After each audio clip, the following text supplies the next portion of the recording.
Bienvenue dans un nouvel épisode du podcast de Tir. Bienvenue les amis. Welcome back. On va parler de quoi aujourd'hui, Glenn ? Des chiffres. Des chiffres. Oui. On Et pas sait des qui- chiffres de tire-fesses, des chiffres de nos clients. Ok. Oh Cette putain. fois-ci des métriques. Oh En putain. gros, comment on fait pour mesurer qu'un contenu performe ou pas ? Qu'est-ce qu'on regarde nous au ouais. quotidien quoi. Parce qu'en fait, on s'est construit tire-fesses en se disant on veut faire différemment de ce que la plupart des autres agences font. Pas toutes. Hein. On met pas tout le monde dans le même panier. L'enjeu, c'était de dire la plupart des marques vendent de la couverture, dire on a touché X millions de personnes et c'est top. Et en fait, on fait un versus la TV et on dit c'est pas mal, ça nous coûte pas si cher que ça. En fait, là, quand on fait ça, ce qu'on mesure pas, c'est le temps d'exposition des gens à notre contenu. Or, je pense que ce qu'on doit combattre sur le digital, justement, c'est ce temps d'exposition. La volatilité quoi. Versus la TV où tu sais pas si la personne est en train de regarder ta pub comme ça, dire elle est top, ou alors elle est peut-être plutôt sur son téléphone ou plutôt en train de cuisiner. Bon, là-dessus, Chacun se fera son avis sur je la ne m'avancerai question. pas. Et donc, comment nous, justement, sur le digital, on combat ça et on dit quand une personne nous regarde, souvent quand tu regardes ton téléphone, tu fais pas autre chose en même temps. Peut-être toi, Ben, Rarement. parce que Ouais, mais toi ton côté hyper actif. t'as trois cerveaux différents toi. Mais la plupart du temps, tu restes surtout sur des formats short plutôt à le regarder. Et donc, nous, comment on arrive à mesurer ça ? On a principalement, nous, deux métriques. Donc, déjà, on combat la sponsorisation uniquement en couverture, où en fait, ça vient t'amener des chiffres très bas. Là où nous, l'enjeu, donc, c'est de mesurer d'abord, est-ce que les gens restent au-delà des 3 secondes ? Donc, est-ce qu'on arrive à les hameçonner avec le hook rate ?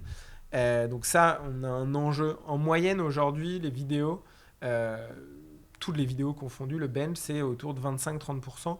Aujourd'hui, chez Tirefest, là-dessus, on est plutôt bon. On est plutôt au-delà des 40-45%. Et même, on a des marques au-delà des 50%. C'est-à-dire qu'une personne sur deux reste au-delà de ces 3-4 secondes. À ton avis, juste ça tient à quoi selon toi ? Parce que c'est quand même, par rapport au Ouais. bench global sur le marché, on est quand même bien au-dessus. Si tu devais essayer de diagnostiquer, et d'ailleurs c'est une question qui s'adresse à vous deux, parce que je pense que Ben t'aura peut-être des éléments de réponse aussi, mais essayer de comprendre un peu ce qui fait que les gens restent sur la vidéo. Je pense qu'on travaille nos contenus pour être le plus social media possible et pas pour être le plus pub possible. Ouais. Et donc, automatiquement, quand tu vois l'un de nos contenus, tu te dis pas, c'est une marque, tu te dis, ils veulent soit me divertir, soit m'apprendre quelque chose, soit me montrer une recette ou autre. Une question de contexte, quoi. Ouais, contexte, rythme, et puis aussi, voilà, analyser ce qui fonctionne chez les créateurs de contenu pour qu'on puisse le répliquer sur nos marques. Ouais. Donc, un gros enjeu là-dessus. Donc, et on a fait différents tests. Hein. On avait fait un test sur Donna où on avait un encart marque de suite, ou alors on l'amenait à 3 ou 4 secondes après notre hook. En fait, on se rendait compte qu'il y avait plus de gens qui le regardaient après, et parce que tu en avais beaucoup, quand ils voyaient tout de suite l'encart, boum, ça scrollait. Quoi. Ouais. Et vraiment, moi je le vois vraiment comme un scroll stopper. Tu vois, comment on fait pour que les gens, dans leur feed, et c'est un peu, tu vois, toutes les hooks à la Prizzo, en fait, ça sert quasiment uniquement à ça. Elles ont été créées pour ça, pour dire, en fait, tu vois quelqu'un se prendre un train, tu as envie envie d'être happé par le truc. Ouais, et après, ça va assez vite. Du coup, la suite de la vidéo, tu vois, par exemple, les contenus à la Prizzo, et ben, du coup, ça dure 10-15 secondes max. Parce qu'en fait, on veut faire en sorte que l'utilisateur, il se barre pas avant la promo. En fait, que l'information, ça arrive le plus rapidement possible après cette hook. Et je trouve ça intéressant, du coup, chez Tirefest, c'est qu'en fait, on fait beaucoup de veille avec les équipes, etc. En fait, on se dit c'est un peu tous les hooks qui performent et qui marchent bien.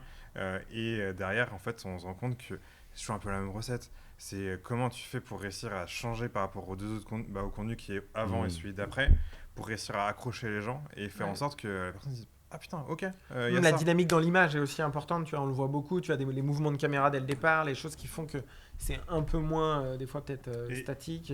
Et moi, je suis convaincu d'un truc, c'est que quand la personne a fait l'effort de passer 3-4 secondes sur ta vidéo, elle a investi, quoi. Elle a donné du temps, du coup elle a envie de rester, elle a envie de passer du temps avec toi. C'est l'enjeu, et puis après c'est... Et rien, l'idée c'est pas la faire fuir, quoi.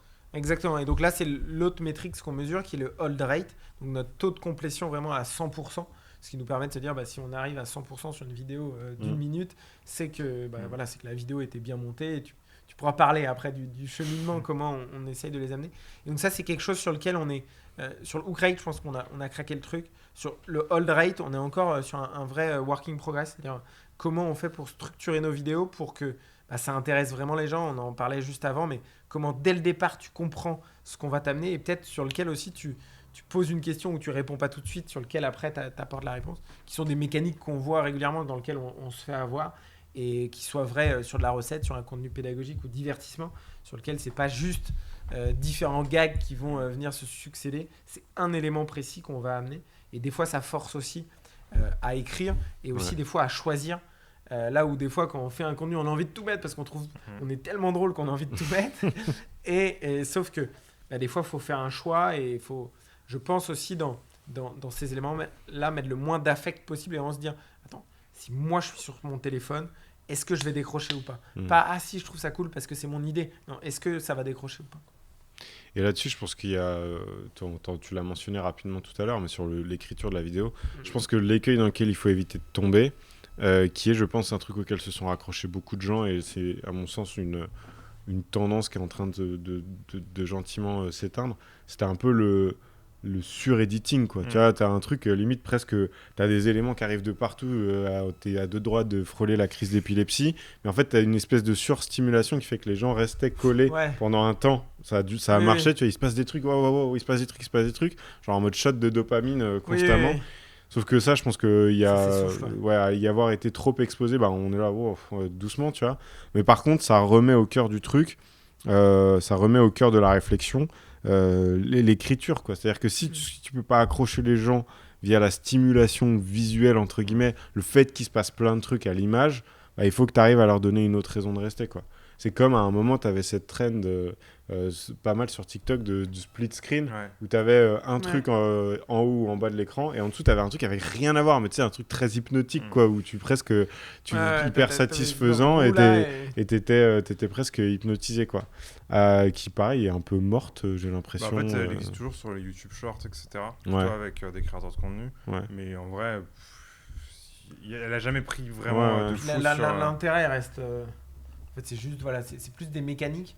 Là où nous, quand tu accompagnes une marque, tu as quand même un message à faire passer. Donc, tu peux pas juste avoir des hacks. C'est là que je pense qu'on a un enjeu, nous. Et aussi, je pense que si on a un vrai point de progression, du coup, je pense, les gars à l'agence, c'est comment faire du courage avec nos clients pour leur dire, et typiquement, c'est ce qu'on disait tout à l'heure, c'est comment, en fait, le début de la vidéo, c'est pas juste la promesse du client, mais c'est le truc qui va permettre d'inciter les gens à rester jusqu'au bout. Je prends l'exemple, du coup, pour le Tour de France, on en parlait juste avant, mais on avait cet enjeu fallait parler du petit-déj. Donc, nous, en fait, on avait ce brief client, etc., où derrière, en fait, on a réussi à trouver un angle un peu détourné de le faire. Mais au début, c'était, l'accroche, c'était on fait goûter, on amène le petit-déj au participant d'une célèbre course.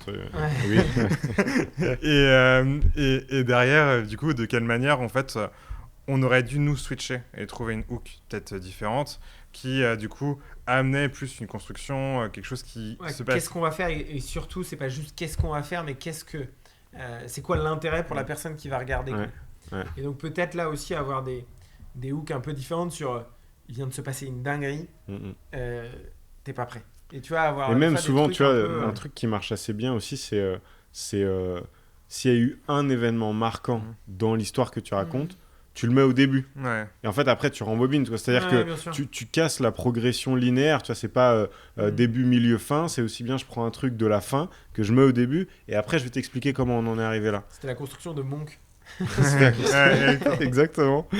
Et il a tenu 22 saisons avec ça, donc c'est que ça marche. Tu vois. Mais j'aime bien ce que tu disais, Glenn, sur le côté. En vrai, je mets de côté le fait que c'est mon idée, je mets de côté le fait que c'est moi qui l'ai fait, et je regarde le truc et je me dis, franchement, si c'était pas moi, est-ce que je regarderais cette vidéo, tu vois. C'est pas évident comme exercice. Cutter un peu plus, quoi. Je pense que des fois, on va en mettre trop, et mine de rien, ton hold rate va baisser si tu fais 1 minute 30, 2 minutes. Faut aussi être réaliste sur le fait que même nous, au bout d'un moment, même si ça t'intéresse, on est sur les réseaux sociaux, donc on a quand même un temps d'attention qui est relativement faible. Même, je pense que c'est un peu la règle de genre une fois le même gag. C'est quand tu retrouves plein de fois la même chose, etc., tu vas le suivre beaucoup moins. Et je trouve que, en fait, ce que tu disais tout à l'heure aussi, c'était en fait, si l'utilisateur ne voit pas la progression où ça va, il n'a pas le sentiment que ça avance. Et du coup, il est un peu frustré en disant en fait, est-ce que ça va être ça toute la vidéo ? Bon, flemme, je me casse, je vais voir ailleurs. Ou des fois, du coup, dans un truc qui a vraiment la temporalité. Moi, j'aime bien, tu vois, les vidéos de Victor HB pour ça. C'est qu'en fait, il y a l'entrée plat dessert quand il va avec le guide ultime. Tu sais que ça va finir au dessert. Et dans ta tête, et t'as envie de tout voir. C'est-à-dire que tu vas pas juger, si le mec te recommande une adresse, tu vas pas t'arrêter à l'entrée. T'as quand même envie de voir tout ce que le truc a à proposer, tu vois. Exactement. Et un autre format moi, que j'aime bien là, en ce moment, c'est une pub pour, je pense, c'est des vidéoprojecteurs en dropshipping. Le mec est hyper smart, peut-être qu'il a chopé ça aux États-Unis ou quoi. Pendant toute la vidéo, il est en format première personne, et en fait, il a un œuf dans la main. Et toute la vidéo, il a ce putain d'œuf dans la main. Et en fait, il est comme un fou parce que... Et en fait, en gros, tous les gens en commentaire, ils disent « Mais j'attendais qu'une chose. » C'est qu'il pète l'œuf ou... non, savoir pourquoi il y a un œuf, quoi. Et en fait, sa trame de toutes ces vidéos, c'est en fait, il loue un Airbnb. Il dit « Putain, dans ce Airbnb-là, il y a un truc de dingue à vous montrer. » Et comme t'as l'œuf et le truc de dingue, tu te dis « Qu'est-ce que c'est ce truc-là ?» Et en fait, c'est juste qu'il dit « Le truc de dingue, c'est l'endroit où on peut poser le vidéoprojecteur. » Et là, je trouve qu'au niveau watch time, hyper fort. Derrière, je suis tombé dans le piège 3 fois. Et comment ça s'appelle ? La technique du pape dans la piscine. Tellement hâte de faire cette soirée sur rooftop. Et je pense qu'en fait, c'est des mécaniques comme ça. Je pense qu'ils sont très appliqués aux gens qui font du e-commerce. En fait, leur objectif, c'est d'aller vendre un maximum de produits très tangibles. Ils ne sont pas là pour faire de la notoriété, etc. Et le mec, je crois que son compte, il avait 300 abonnés. Et en fait, c'est juste qu'il faisait que des campagnes d'ads. C'était son seul objectif, c'était de comparer ses contenus et derrière voir celui qui performe le mieux. Il a dû tester la technique de l'œuf. Parce que c'est toujours les mêmes ressorts là, tu vois, c'est de la curiosité. Tu as envie de savoir en fait qu'est-ce qu'il va faire de son œuf, et donc en fait, tu ressors sur des choses relativement simples. Même toutes les hooks qu'on voit en ce moment, mais en fait, c'est juste que tu as envie de savoir ce qui va se passer parce que tu as un effet d'action. Ouais, mais tu vois, c'est ce que je constate, c'est que tu as beau savoir, tu as beau connaître la mécanique sous-jacente, savoir sur quel ressort appuyer, tu vois, ça attiser la curiosité, etc. Je trouve que quand tu rajoutes à ça la double contrainte qui est on est tributaire d'un contexte donné, je reprends l'exemple de l'opération sur le Tour de France, c'est on doit opérer dans ce contexte-là et on a ce message-là à faire passer. Ok, donc là maintenant tu as 3 éléments à prendre en considération, c'est j'ai le contexte, j'ai le message et j'ai l'objectif qui est comment je fais pour attiser la curiosité de la personne pour essayer de faire en sorte de maximiser la rétention, tu vois, en essayant du coup de pas s'appuyer exclusivement sur des trucs qui seraient que de la forme, quoi, mais vraiment du fond. Totalement. Mais je pense que même dans la construction des formats, etc. En fait, surtout, je pense que là, l'exemple, du coup, je pense Tour de France ou ce qu'on peut faire là pour Brescola. En fait, ce qui est compliqué, c'est du coup, c'est là qu'il faut être expert et hyper fort, c'est construire en direct. Parce qu'en fait, tu es dépendant avec la matière que tu vas récolter. Et là, en direct, tu vas dire, bah tiens, en fait, l'histoire qu'on va raconter, ça va être ça. Finalement, on va réussir à se détourner de ce qu'on avait en tête, parce qu'en vrai, ça n'a pas marché, ou il y a eu autre chose qui était plus intéressant. Tu es obligé de réagir sur... et je pense qu'il y a ce truc-là, où aujourd'hui, en fait, on ne laisse pas assez la place à l'imprévu. Et en fait, quand on crée un contenu, on a tellement en tête ce qu'on avait prévu comme ça, mais en fait, ça ne marche pas. Et en fait, à la place de se dire, bah en fait, ça ne marche pas, bah en fait, on le fait quand même. Et ben, en soi... Ça, c'est vrai sur les micro-trottoirs, les trucs où tu vas souvent à la rencontre des gens. Peut-être un peu moins sur des formats, tu vois, plus écrits. Ou... tu vois, un format interview, typiquement, ça pourrait être le même cas. Dès que tu as de l'humain et tu sais pas exactement ce que tu vas réussir à en ressortir, c'est sûr que tu es obligé de et c'est aussi, par exemple, l'interview. Très bon exemple. On a cette manière de faire qui est, je trouve, très figée, tu vois. Tu vas aller poser une question qui appelle une réponse, mais qui est un peu statique, tu vois. Y a pas de... Alors que si tu demandes à la personne de parler de son parcours ou de revenir sur un événement marquant, là, tu as une histoire. Tu vois, et là, tu peux avoir cette fameuse technique de... Et c'est à ce moment-là qu'on a fait X. Et là, du coup, après, tu rembobines sur comment est-ce qu'on a fait pour en arriver là, tu vois. Et alors que si c'est des questions, je vais pas dire du oui ou du non, mais genre t'as une question un peu fermée qui appelle une réponse très précise, hyper compliqué derrière après d'aller créer du gap en fait, créer de l'espace où les gens vont avoir envie de s'engouffrer dedans et de comprendre. C'est souvent les intros même tu vois, quand tu dis ça, je pense aux intros YouTube, tu vois beaucoup. Tu vois. En fait, t'as envie de savoir ce qui va se passer, donc comment réussir aussi à le répliquer nous sur plutôt les formats short avec, tu vois, là peut-être t'as pas ces 15-20 secondes pour réussir à faire ce teasing, donc tu dois avoir un angle d'attaque qui fait que... Et c'est là que c'est intéressant, c'est que rarement les histoires En fait, aujourd'hui, on a quand même une limite de 1 minute. Moi, je trouve ça trop bien de travailler avec cette contrainte. Mais d'un côté, tu vois, par exemple, quand je prends une interview collaborateur, etc., souvent le passage le plus intéressant de la vidéo, qui m'intéresse le plus, c'est vraiment celui qui sert le plus la marque. En direct. Le client voit beaucoup moins. On parle pas du produit, quoi. On n'a pas d'intérêt. Et du coup, quand tu dois prendre ce passage-là... Et le mettre en premier. Et l'intégrer du coup un passage là-dessus, c'est là que ça merdouille. Je trouve que là, vraiment, pour le coup, on l'a testé avec Chrono. On a fait des interviews avec pas mal de collaborateurs et tout. Et les passages, moi, qui avaient le plus d'impact, je savais qu'ils avaient un plus gros potentiel. Ils n'ont pas été gardés parce qu'ils ne servaient pas assez le produit. Et c'est là aussi que nous, on a un enjeu, parce qu'avec ces contraintes de minutes, on doit faire des choix. C'est soit l'un, soit l'autre. Si on mixe les deux, on a un truc so-so et ça marche pas. Et en fait, on sent C'est là qu'il faudrait vraiment choisir ce passage-là. Et c'est là où la marque, des fois, un petit message à nos marques, pour dire voilà, c'est ça aussi qui va créer de l'émotion chez les gens et donc qui va créer aussi un lien avec la marque. Et c'est là que je pense qu'il faut qu'aujourd'hui qu'on accepte. Et c'est qu'en fait, on voit plus les contenus indépendamment, mais ensemble. Ou comment en fait tous les contenus qu'on produit chaque mois, ils doivent servir le discours dans sa globalité. Exactement. C'est le but. Et c'est vrai que souvent, quand tu es client, tu vois chaque contenu, là où nous, on voit la globalité. Et c'est là aussi... Et quelque part, ça interroge aussi les objectifs et les meilleurs moyens d'y arriver. Moi, je trouve qu'il y a quand même un truc autour de... On sait qu'à la fin, l'enjeu, c'est de vendre des produits. Ok, fine.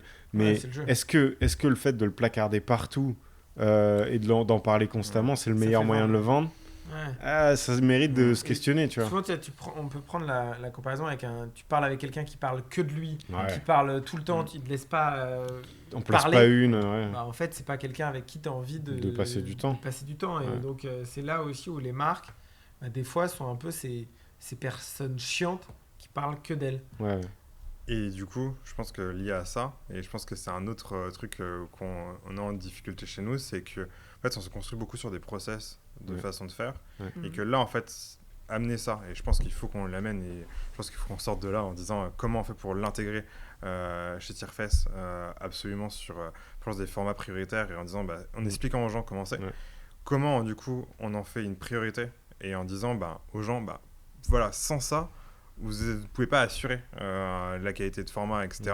Et de quelle manière, en fait, on l'intègre dans notre organisation. Parce qu'en fait, le plus compliqué aujourd'hui, ça va être, tu rajoutes une difficulté, une complexité, pour nos chefs de projet et tout, à faire le truc. Et je pense que ça doit devenir un réflexe, en fait. En fait, moi, je pense que ça passe par 2 étapes. La première, c'est qu'on a énormément de chance, c'est que le storytelling, c'est ultra documenté.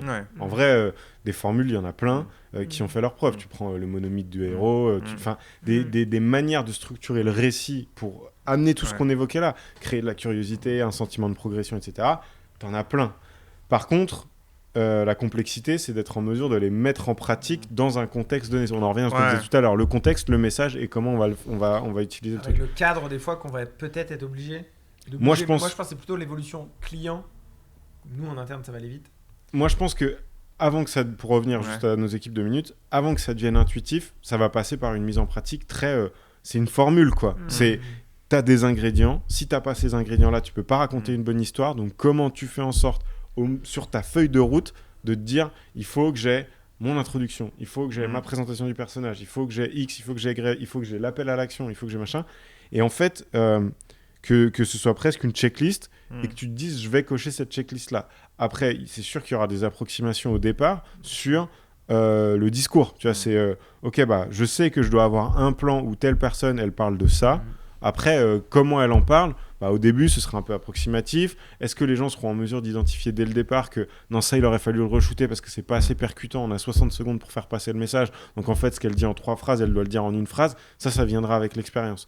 Et après, tu vas avoir cette mécanique un peu, on va dire, inconsciente de te dire attends, mais là, il y a un truc qui va pas dans mon histoire. Ah ok, je suis en mesure d'identifier que c'est parce qu'il me manque tel élément qui est critique. Tu vois. Carrément. En fait, c'est là-dedans que je voulais vraiment que... En fait, c'est un truc très mécanique qu'on peut mettre en place, mais j'ai peur des fois que ça devienne trop mécanique. Et que en fait, derrière, je pense qu'il y a ce côté qui est important, c'est aussi le feeling par rapport à... Oui, est-ce que ça suscite quelque chose chez moi ? Et si c'est pas le cas, ça suscitera rien chez les autres. Quoi. Exactement. Et je pense qu'aujourd'hui, en fait, on a ce truc de comment on fait pour l'amener à la marque donc par rapport à la plateforme de marque, par rapport aux clients, etc. Comment on fait pour que derrière, parce qu'aujourd'hui, typiquement, quand on monte une vidéo ou un contenu, c'est en fait, sur ce genre de format, c'est en fait, on a l'intention, après on a tous les rushs, et c'est le monteur qui fait le storyboard, tu vois, genre on a le storyboard après que on est produit le contenu. Et du coup, là, c'est-à-dire qu'on doit remettre le storyboard avant, que derrière, en fait, ça simplifie les choses. Si tu as 60 secondes de vidéo à produire, tu vas pas faire 20 minutes de rush, parce que il faut que derrière que ça tienne là-dedans. Et ça que je trouve intéressant dans la démarche, c'est que il faut qu'on en fasse un process. Il faut que derrière on laisse de la liberté à chacun pour que derrière il y a un petit, je pense, un petit feeling. Et après, comment on fait pour pas tomber dans le travers où ça devient mécanique et en fait copier-coller, quoi. Et que derrière ce soit toujours la même chose. En fait, je pense que pour moi ça marche si tout le monde à tous les niveaux, du chef de projet au monteur, tu vois, a compris les grands principes, tu vois, les trucs sous-jacents qui sont un peu les principes universels du storytelling, quoi. C'est-à-dire que quel que soit le format, le médium, la durée, le propos, le machin, qu'est-ce qui fait une bonne histoire ? C'est quoi les ingrédients d'une bonne histoire ? Et si tout le monde l'a intégré, mais genre vraiment conscient, enfin tu vois, genre c'est gravé dans ta tête, là tu es en mesure de prendre des libertés, de pouvoir d'être en capacité d'identifier par rapport au message que j'ai à faire passer, je vais plutôt mettre en avant tel élément que tel élément, parce que à la fois il y a le côté un peu émotionnel et c'est cohérent dans le discours au global et ça vient servir le message de la marque. Mais ça, pour moi, ça va être beaucoup de pratique, énormément de répétitions, quoi. Mais je trouve ça hyper cool, et en plus je pense que dans l'approche il y a tellement de façons de faire différentes que derrière, en fait, moi j'aime bien le côté un peu où une bonne accroche qui sert le storytelling peut s'associer du coup à une bonne problématique, qui peut réussir en fait on peut réussir à bouger les choses de manière assez simple pour les clients. Et pour vous donner un exemple là-dessus, il y a une vidéo là de Greg Zway qui vient de sortir, il est en partenariat avec Fusty et en fait il documente son aventure. La vidéo, si t'enlèves Fusty, elle est trop cool. Sauf qu'il a pas réussi à intégrer dans son storytelling la marque. En commentaire, t'as tous les gens qui mettent mais qu'est-ce qu'elle branle là la marque. En fait, il a vraiment des plans de coupe où tu vois un plan sur le tableau de bord, parce que du coup, il part à l'aventure du coup en Albanie avec son 4x4, et en fait, en gros, il y a des plans où tu as le Fusty qui est posé là. C'est cramé, quoi. En fait, c'est horrible. Ça, tu l'as souvent sur. Et en fait, parce que et c'est là que les créateurs de contenu, c'est compliqué d'intégrer une marque. Que le travail qu'on fait n'est pas si évident que ça. Non. Et on le voit souvent sur les collaborations d'influenceurs. Que c'est, parce qu'en fait, ils partent d'un concept cool auquel ils vont venir intégrer une marque a posteriori. Là où nous, c'est l'inverse. On imagine nos concepts avec la contrainte de faudra qu'on intègre la marque. Donc, on s'inspire des concepts cool sur les réseaux, et avec dès le départ ce frame, ce prisme on doit intégrer la marque. Là où eux, c'est pas du tout naturel pour eux, et en fait c'est là que ça fait des trucs hyper maladroits a posteriori, quoi. Et ça fait souvent des sous-performances, sauf si ça commande peut-être beaucoup. Ah bah là c'était une folie, tout le monde dit mais qu'est-ce qu'elle branle là la marque. Mais ça dessert la marque plus qu'autre chose, quoi. Et même le créateur, ça l'encourage pas à rebosser sur ce genre de choses, etc. Il faut bien qu'il bouffe, quoi, le type. Normal. Mais là c'était tellement grossier comme intégration. Et moi ce que j'aimerais bien, tu vois, à terme du coup pour nos marques avec ce modèle là, c'est que on ait des moyens logiques là-dessus. Et moi souvent ce que j'aime bien dire, c'est que la solution doit être la marque. Derrière de se dire qu'en fait on a l'élément perturbateur qui est le même pour tout le monde. C'est un truc en fait ça peut être un truc que chacun peut vivre, etc. Et là en fait on en fait de la marque une solution qui permet du coup de dire à tout le monde mais trop logique. Et du coup il y a moyen de l'avoir avec de l'humour. Tu peux le surjouer. Tu peux le surjouer. Ça peut être typiquement là on a sorti un contenu UGC avec Donna qui vient de sortir, où c'est un cliché de fou. Sur les mini Non, sur les wraps. Où en gros c'est du coup un mec qui est en conversation avec sa femme au téléphone, de manière acting, c'est la même personne pour les deux, et en gros sa femme lui dit je me suis barré en vacances, là tu vas devoir gérer les gosses. ta bouffe tout seul, t'as juste ça à gérer. Même pas les gosses. Et le mec est en panique, en mode c'est pas glorieux pour nous, hein. je sais strictement rien faire, la cuisine je maîtrise pas, et en fait sa femme lui dit juste t'as les ingrédients, cuisine quoi. Et le mec il fait une scène en panique, etc. Il ouvre le frigo et là il y a wrap, Donna, etc. Sauvé, et du coup il est sauvé. Dans l'écriture, ça tient la route. C'est pas le truc le plus dingue que j'ai vu, mais l'intrigue était. Mais par contre je trouve que le sandwich, c'est pas juste un placement de produit. La manière dont le produit est amené est logique par rapport au contexte. Quoi. Potentiellement, certaines personnes peuvent se retrouver. Toute ressemblance avec une personne réelle est totalement fortuite. Je cuisine. Mais oui, donc. Donc c'est possible, quoi. C'est possible. Je pense que ça va être intéressant. On pourrait se faire un prochain épisode. Comme on va mettre un peu de temps à les sortir. Là, on aura peut-être des exemples et on pourra refaire je pense peut-être un format où on montre décortique, les exemples et comment on a réussi à... On peut se donner un mois pour y arriver et derrière de faire un bilan de ce truc-là en disant... Je pense on sort le podcast quand on a réussi comme ça. Non, mais j'aime bien le truc de me dire... Building public, mais que si on a réussi. Non mais typiquement, même peut-être on pourra le greffer à ce podcast, je sais pas. Peut-être dans le truc en disant... Est-ce qu'on y est arrivé et qu'est-ce que ça donne, qu'est-ce que ça a été les freins et... Il y a pas mal de contenu je suis chaud. Mais qui sont là-dessus en cours, donc carrément. Trop bien. Voilà. Mais c'est la clôture. On conclut là-dessus. Ciao. À la semaine prochaine, l'équipe.